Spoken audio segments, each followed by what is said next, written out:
Wake up, people. Our president is arrested by the deep state pedophiles. Right now, I want to talk about how we got here and what is going on and what we can expect. Damn, they got Don Lemon getting up, dude. That's how you know this shit's serious. Forward. A Manhattan grand jury voting to indict former President Donald Trump Thursday. While the case is still under seal, sources tell CNN he faces more than 30 counts related to business fraud. The former president responding to the indictment, calling the Manhattan District Attorney Alvin Bragg a disgrace and claiming the entire investigation is a witch hunt. He's ready to fight. You know, he's the toughest guy I know. Yeah. And he was shocked, you know, because I was shocked. Today. Dude, what is going on? Dude, Trump's entire legal team has to be brought up to a lineup so we can just look at them. They're so wild looking, dude. He's like, yeah, I'm Joey Tacopina, Donald Trump's attorney. We got like 50 of us over here, you know? I left my gumada home. I left the f***ing gabagool on the table, and I ran over here, Hannity. You won't f***ing believe what I got to say. Trump's entire legal team resembles like a used car dealership in like Tampa.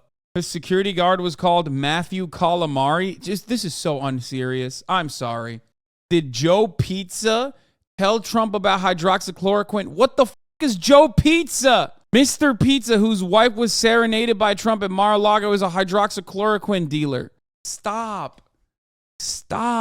I know you guys know about Tom Fitton. My man Tom Fitton this dick. The most jacked lawyer in America. Google Matthew Calamari. He has such a great look. Okay, I have to do it now. Oh, I nutted a little bit. No shot. Oh my God. Meet Matthew Calamari, a loyal Trump employee of 40 years, reportedly under scrutiny in Trump Organization investigation. Matthew Calamari has worked for Donald Trump for 40 years and is the COO of the Trump Organization. He and his son reportedly oversee the vast surveillance operations on company properties. I mean, we know Anthony Scaramucci, but like Anthony Scaramucci was a big, he was like a bit of a weasel, you know what I mean? Yeah, how I'm trying to be. This is Trump team's new security guys. Hey, they call me Joey Babadook. What the fucking enforcers over here? These are his accountants. Yeah, they're not even the enforcers, the accountants. It's like my man is like 8 generations in and he's still like using Italian slurs and Italian verbiage for no reason. You know what I mean? It's like, bro, what do you mean? You literally grew up in Bergen County. You don't know anything about Italy. You've never been there. You can't speak it. Why do you still have an accent? The rule of law in the United States of America died. The indictment concludes a years-long probe investigating a hush money payment to adult film star Stormy Daniels to remain silent about an alleged affair with Trump, an affair Trump denies.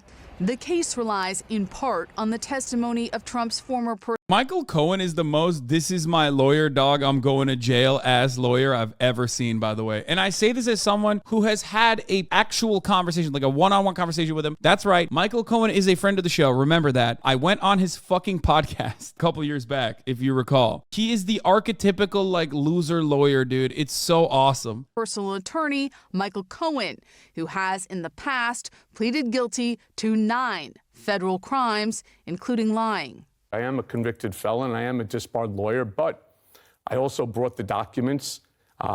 There's plenty of testimony, corroborating testimony to go around. Cohen paid Daniels $130,000 just weeks before the 2016 presidential election. Can you explain how Stormy Daniels is able to speak out about the thing she was paid hush money for? Genuinely don't understand how that works. Yeah, none of that's real, dude. It's void. Fun fact, but like NDAs, you know, you don't want to get held up in court and have to do like paperwork and shit. But in many cases, they're not valid. Like you can't do that. A big chunk of laws, regulations, and rules that we exist under, a big chunk of that basically is just making your life as hard as possible so you don't even try to attempt to break it. And that's why I talk about like gun control, for example. When I talk about gun control, like a big part of gun violence in this country revolves around suicide, right? And that's sometimes a spur in the moment thing that you can engage in with a gun. 54% of men, right? Male suicides. Like, if you eliminate the ease of access, you won't be able to, like, effectively eradicate all gun violence. Obviously, that's not going to happen. But you will cut a big chunk of people who are making these, like, impulse purchases, who made an impulse purchase way back when and now has a gun. You know what I mean? It's quite literally about, like, making it a fucking nuisance, making it annoying in many instances. Anyway, we're going into, like, a million different places here. Let's get back to our king. The Great White Hope. According to court filings, the Trump Organization reimbursed Cohen $420,000. It's a fight against his rejection of truth and his manufacturing of stories that really motivated her. The Manhattan District Attorney's Office was also asking questions during the grand jury proceedings about Karen McDougal. She was paid $150,000 by the company that publishes the National Enquirer to stay silent about another alleged affair with Trump. Trump has denied any affair with McDougal. Trump's longtime friend and then chairman of the National Enquirer's parent company, David Pecker, is believed to have orchestrated the payment and was one of the last witnesses to testify before the grand jury Monday. But even Trump's potential Republican presidential rivals criticizing the indictment. Governor Ron DeSantis tweeting, Cucked. So cucked. So incredibly cucked. Unimaginably cucked. No one has ever been cucked harder than the way Ron DeSantis has been cucked, okay? Just literally coming out of the gate swinging for no fucking reason. It's not even like Donald Trump himself. It's not like Donald Trump was ever gonna fucking actually deny, showing up to court or whatever. But I love that Mr. Ron DeSantis, who wants to run against Donald Trump, who's been talking a little bit of shit left and right, still has to basically get whipped up to say the right things. It's un-American. And Trump's former vice president, Mike Pence, telling CNN, I think the unprecedented. Speaking of getting cucked, here's the other cucked man over here who also is like potentially running against the president, who himself has literally had to withstand active death threats against him by the president's very own stands, and still has to go on national television and be like, yeah, it's still so unacceptable. None of them can come out and be like, yeah, this is fucked up. What Donald Trump did is literally fucking insane. Like, his fans wanted to kill me, guys, and said that I should be hanged. That was wild. I think it's important this morning to step back and look at how we got here. This didn't just come out of nowhere. And it was back in 2006, actually, that Trump first met both Stormy Daniels and Karen McDougal. 5 years after that is when Stormy Daniels tried to sell her story to a publication known as Life and Style. But Michael Cohen, then working for Trump, threatened a lawsuit, and the story was never published. Fast forward to 2015, Trump announces that he's running for president. Of course, he came down the escalator at Trump Tower. It's the following spring that Daniels tries to sell her story again. No one bites. Why are they doing action camera work here? You could just show these as graphics, man. What's happening? Not even the National Enquirer. That summer, Karen McDougal's story is caught and killed. And remember, CNN obtained a secret audio tape at the time of Trump and Cohen discussing how all of it would play out. You hear them mention David, as in David Pecker of the National Enquirer, who also testified this week before the grand jury, and Alan. That's Alan Weisselberg, who was the CFO of the Trump Organization and is right now still serving a jail sentence. Dude, every motherfucker that's been in the Trump administration, or I'm sorry, every motherfucker that's like played a role in the Trump org is like going to jail left and right, and people still are like, no, but the guy leading this entire thing, he's infallible and also innocent. Like, of course they're gonna fucking hit him with a RICO, man. This is precisely what RICOs are for. How is anybody surprised about this? He's like, I'm the most innocent guy you've ever seen, believe me. It's like, bro, you literally commit crimes before you get out of bed. I need to open up a company for the transfer of all of that info regarding our friend David. So I'm all over that. And I spoke to Alan about it when it comes time for the financing, which will be... Listen, what financing? We'll have to pay you. So No. I got... No. A few months after that conversation is when a bombshell dropped and the Access Hollywood published a tape of former President Trump. That's candidate Trump at the time. The very next day. One of the funniest parts about this, though, like, is that if someone legitimately tries to do something fucked up to Alvin Bragg, they're gonna literally go to jail for a former president that does not give a fuck about them. It's the same exact fucking meme that played over and over again since January 6th. Like, these people putting their lives on the line for a dude that straight up does not care about you at all, and very likely has committed crimes and will continue to commit them as well. You are not on the team, man. You're not on the same team, I promise you. On October 8th is when Daniels seemed to sense there was an opportunity to pitch her story once again. After years of failing to sell it, this time there was interest.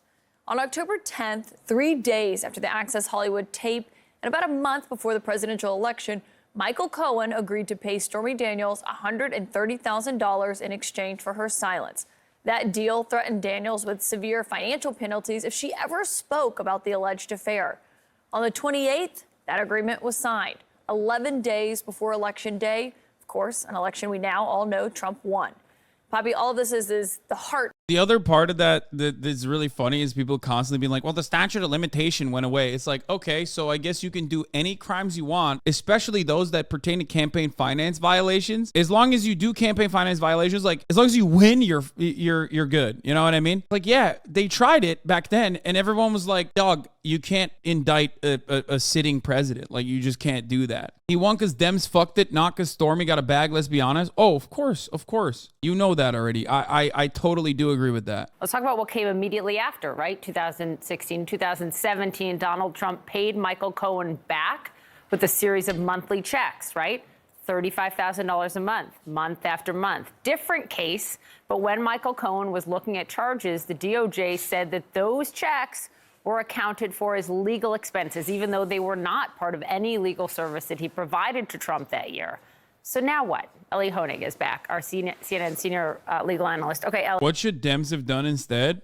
What? You want me to relitigate 2016? It's been talked over a million times. No, take 30 minutes off and take a breather. I'm not going to relitigate or rehash the many failings of the Hillary Clinton campaign, or the fact that it was even Hillary Clinton that ran against Donald Trump to begin with, or the fact that Hillary Clinton herself tried to implement the Pied Piper strategy, which became an abject failure. They were the ones who actually told CNN and everyone else to like promote Trump during the primaries because they thought he was the most easily defeated candidate out of all of the other Republican candidates, and turns out they were wrong. I think you guys know that now because he was the president. I can't believe you guys are making me fucking relitigate this dumb shit that we've talked about over and over again. It's just a case as well. It will be titled People of the State of New York versus Donald Trump. So what are we going to see on Tuesday? This is what we call an arraignment. It's a first appearance in court. Donald Trump will be, in all likelihood, fingerprinted. He may have his mugshot taken as well. Mugshots, by the way, are typically not available to the public under New York.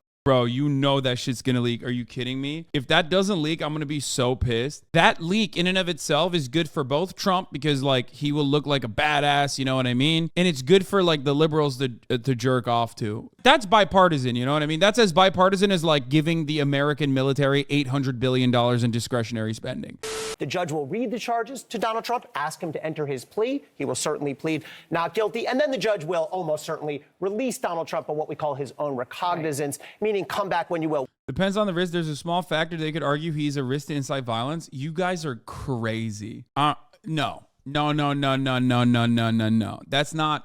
Come on, man. He's rich. First of all, Donald Trump is not a flight risk. Let's be real. Especially for a case like this. There's no way. Like, what do you mean? This is a nothing burger for the most part. Donald Trump is literally above the law in every sense of the word. He is so above the law that like this trial, depending on what we know so far and a lot of the speculation that we have on like what the charges are, because we don't know exactly what it is, and we're going to find out on Tuesday. Big day, by the way. Tuesday is going to be a big one, lads, right? Because once he's arraigned, the grand jury indictment will be revealed. Like what the charges are, we'll find out about all that shit. I feel like I've done a good job, I think, of describing to people why I cover this story and how I cover the story for pleasure and for fun, while simultaneously describing to you that it's all not that all serious. Like, I mean, it's unprecedented, but it's still not that serious. Like, this specific RICO, as far as we understand, is going to be basically mishandling campaign funds, and also most likely in prior circumstances was considered a misdemeanor, and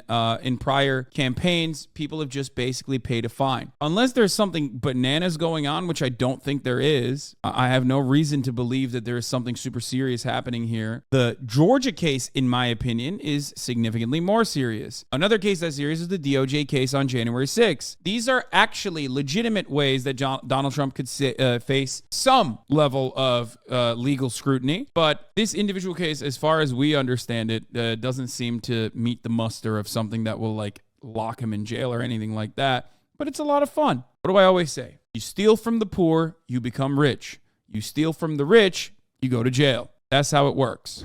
Yeah, Michael Cohen is having his day in court, baby. It is fucking fire. I mean, he went to prison for this. Like, he literally went to prison for this. This is so awesome for him. He was disgraced by the fucking president, who he probably did a litany of other crimes for. Michael Cohen joins us now.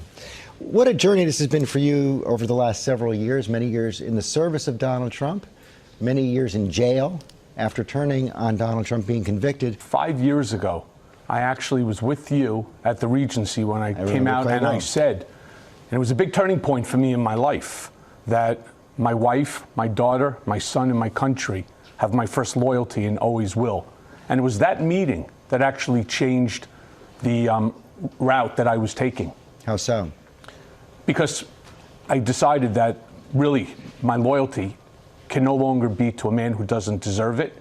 And my loyalty, again, belongs to my wife, my daughter, my son, and my country. Oh, my God. He is such a bleeding heart liberal. I can't stand this kind of shit, dude. I can't. He's just like, bro, come on. You got fucked over by Donald Trump, who you did horrible things for. Horrible. Like, way worse than the top of the hour ad break. Like, unimaginable.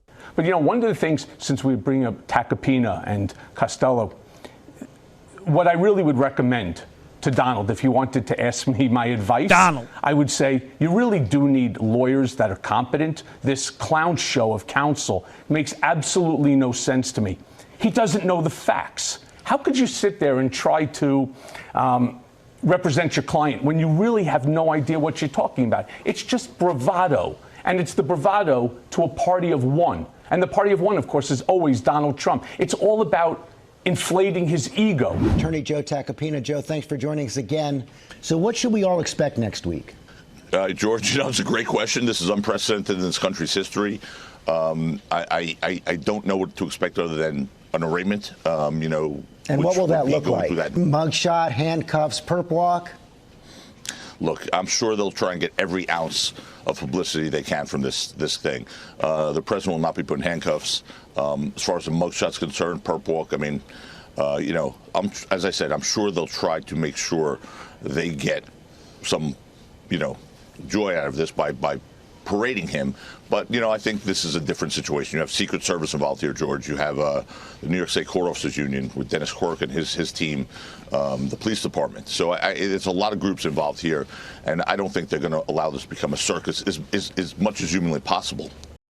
I got nothing on this, dude. You just sometimes got to sit back and let Joey Taco Piana spit. I want to thank Donald Trump one more time for just bringing together some of my favorite characters. Like, every single Italian man that has ever worked like insurance fraud schemes or whatever is now a firm, loyal soldier in the Trump legal team, including Joey Pizza, which apparently is a very real human being, which I thought was really funny, and Bobby Calamari. Yeah, Mr. Calamari, head of Trump's security. By the way, the NPR conversation surrounding this indictment is the most like middle of the road, centrist, let's give these guys a moment to like really defend themselves as bullshit I ever have fucking heard in my entire life. Of course, NPR First Take is just hitting the fucking middle note right there, right in the fucking middle, where they're just like, well, it's kind of seems like it's a silly thing to charge him over, and they did basically try to prosecute this but never did, without ever actually mentioning why they'd never prosecuted prosecuted it because he was the fucking president and he was literally like, you can't do this to me. I thought NPR was super neutral. Why does that seem shocked? Well, neutrality is understandable from NPR. It's just that they're also supposed to be objective and talk about the truth. On the one hand, this being a lighter offense in a sea of like much worse charges that could be brought up against him is fine. But on the other hand, making it seem like there was a deliberate effort and a serious investigation into Donald Trump prior, and that is the reason why he will most likely go scot-free is stupid. I am a convicted felon. I am a disbarred lawyer, but I also brought the documents. There's plenty of testimony, corroborating testimony to go around. And at the end of the day, we have an indictment today. Yeah. So clearly, that means that the information provided was more than enough for the grand jury to come back with a determination for an indictment. Oh, by the way, for Donald, since we're talking about convicted felons, see you on Tuesday, pal. Joining us now is Jim Trusty. He is a current attorney for Trump in the Department of Justice probe into the 2020 election. Do you expect that he's actually going to surrender himself on Tuesday, as we've been talking about? Yeah, I don't have any inside info to share on that. I mean, we'll sort through it. We'll deal with the process. I think right now we're dealing with the enormity of the injustice. I'm not going to say anything. Shock of seeing people like Mike. It's hard for me to hold it in, but I'm not going to say anything about this one. But like, come on. His last name is Trusty? Are you fucking joking? Hey, this is my lawyer. His name is James Trusty. Like, if this was on television, I'd be like, oh man, these guys are just trying to, they're lapping this up. There's no way that you have a cartoonish lawyer by the name of Jimmy Trusty. I would be like, come on, like, be a little bit more creative. Really? Bobby Calamari and Jimmy Trusty? Like, what's next, dude? Antonio Pepperoni? Like, what the fuck are you talking about? You are representing Trump in the January 6th investigation, in the classified documents investigation. There are several investigations now facing him, including with this indictment. How does the legal team manage all of these investigations at once? Well, we've got a good team. We got a lot of different. You kidding me, lady? You know how many fucking Italians are in the tri-state area working on this right now? Don't make me bring up Bobby Calamari. We got more Italian lawyers working on this than ever before, all right? You fucking kidding me? They don't call me Jimmy Trusty for no fucking reason. Got a bunch of real lunch pail guys over here. They're fighters, all right? They're fucking fighters. We got Giovanni Carbonara. We got Alfredo Spaghetti. I'm just naming fucking foods now. Fuck it.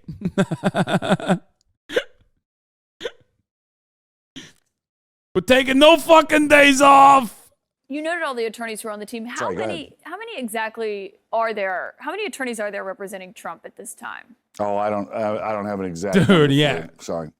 When you talk, as many Italians are out there, that's how many fucking lawyers he's got. You fucking kidding me? You asking me a question like that? Every day there's a new Italian in Staten Island that passes the fucking bar. We immediately hire him onto the fucking team over here. Get the fuck out of here.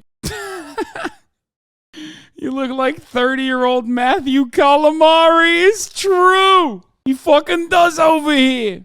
Dude, Matthew Calamari is so powerful. I fucking love him. Oh my God. One of my immediate new favorites in the Trump verse. He's the chief operations officer. You know he's beaten the shit out of some people at Trump Plaza. You just know. Yes, his last name is really Calamari. Also, strongest hairline. Possibly better hairline than Ethan Klein, as a matter of fact. Okay, this is the last thing that we're going to look at. Remember, there's a lot going on today. You know, the Democrats say no one is above the law. Let's let the process play out. Republicans say that this is just a witch hunt, legal voodoo. What do you say? What was your reaction when you heard? Are they both right? We don't know, because we don't know what's in the indictment. That's my first reaction was, let's wait till we actually find out what's in the indictment. Of course, that's a night. Of course, you can't do that. Let's be real. There's no waiting. Partially because Donald Trump himself has quite literally been the person leaking this grand jury shit before anyone was supposed to know because of the people that they pulled in from his team, which in and of itself is not allowed, for the record. You're not supposed to know what the grand jury indictment counts are supposed to be. We don't know any of this yet. Like, none of this stuff is public. A lot of this stuff is supposed to be made public when he is arraigned. We begin this hour with the indictment. I'm going to skip this one, and we're going to go into fuck Mike Pence. We're going to go into will Trump supporters respond when he's arrested. A grand jury in Manhattan has voted to indict former... A lot has been said about what Trump supporters are going to do, but to be honest with you, they haven't really done much. 2 nights before the rally, Trump lashed out at the prosecutor in the hush money case, posting on Truth Social that a charge against him could result in, quote, death and destruction. Trump is warned of... That's crazy, man. That's a crazy fucking thing to be able to say about your... Like, in Trump's case, it's like supposed to be a valid threat, too. Why do brokies always support a dude like Trump? What do you mean? He is literally the perfect poor man's rich guy. He presents the idea of like an American dream, even though he was born in a fucking born with a silver spoon. He's gaudy. He makes like ridiculous purchases that they would think, and he behaves in the way that they would exactly behave if they had that kind of money. Trump also has a lot of wealthy supporters, but I'm just saying, like, the poor people, if you're asking like why the brokies support Donald Trump, they look at him, they see his disdain for the liberal elite. They don't see him as like a out of touch rich guy. They see him as like the same kind of scumbag that they are, and how they would be if Donald Trump was, if they had Donald Trump's level of wealth. Out of the wealthiest classes, the majority of wealthier people vote for the Republican Party. Those people are voting for their own interests. What we're talking about, however, is the people that actually move the needle. Because in this country, there are more poor people than there are rich people. And a lot of these dudes that are poor, that support Donald Trump, support him for a multitude of different reasons. One of which is that he's their guy. He speaks to them. Even when he says they're like dirty or treats them like they're dirty little piglets, which he does regularly, they're like, yeah, he's right. We should keep our head down. That's a rich man that's fighting for our rights. So he's allowed to say it. He's right. He ain't wrong. He tells it like it is. Like when Trump like fat shames his followers and shit, when he himself is fat, it's the same energy when they're like, yeah, I would make a joke like that. Death and destruction, he said the other day, if he's indicted. What do you think he means by that? He said what? He said that there'll be death and destruction. I don't know. I don't know what he means. Really, some random crap comes out of his mouth all the time.